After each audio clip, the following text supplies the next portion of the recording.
जय हो माँ, जय हो माँ, जय हो माँ, जय हो जय हो जय हो जय हो जय हो जय हो माँ।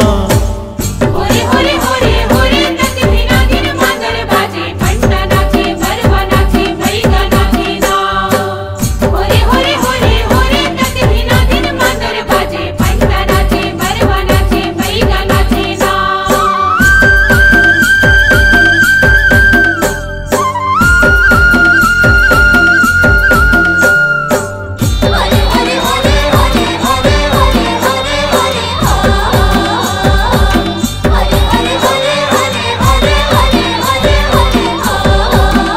जय हो जय हो जय हो जय हो जय हो जय हो जय हो जय हो माँ दुर्गा दाही झुपत झुपत मोर अंगना आवे।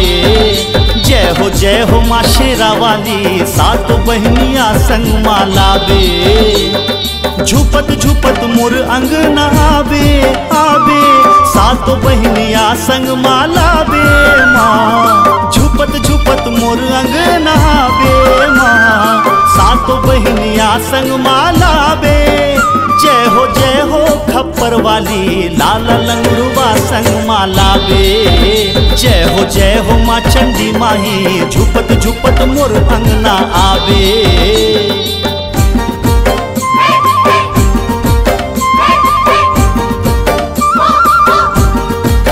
झूम झूम तानना माँ के भुवना झूपत है बरवा दुर्गा दाई के अंगना। झूम झूम तानना माँ के भुवना झूपत है बरवा दुर्गा दाई के अंगना।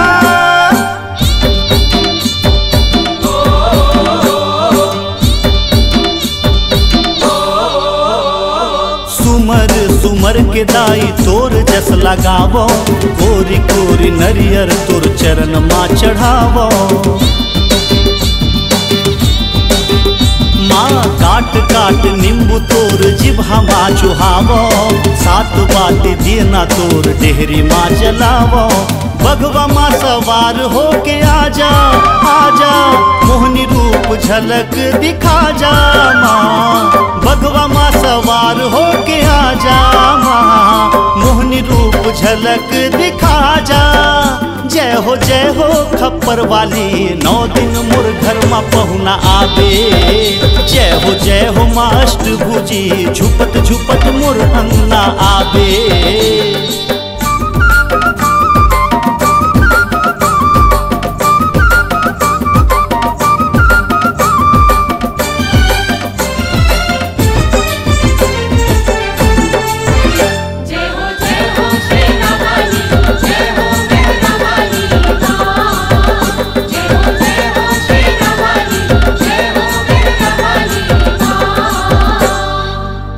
वंदत हो दाई जग महतारी पापी मन के पाप काटे लिए अवतारी।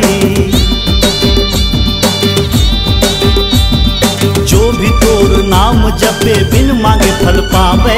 नितिन महिमा गावे तोर जगला सुनावे। लाली लाली चुनरी चढ़ावो चढ़ावो आंसू माँ तोर चरण धोवावो।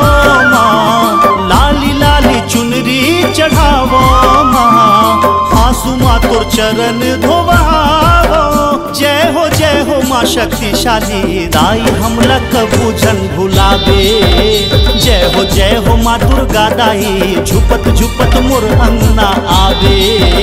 जय हो माँ चंद्र सेनी झुपत झुपत मोर अंगना आवे। जय हो माँ नाथल दाई सात बहनिया संग माँ लावे। जय हो माँ काली माही लाल लंगरुआ संग माँ लावे। जय हो माँ मड़वा रानी झुपत झुपत मोर अंगना आवे।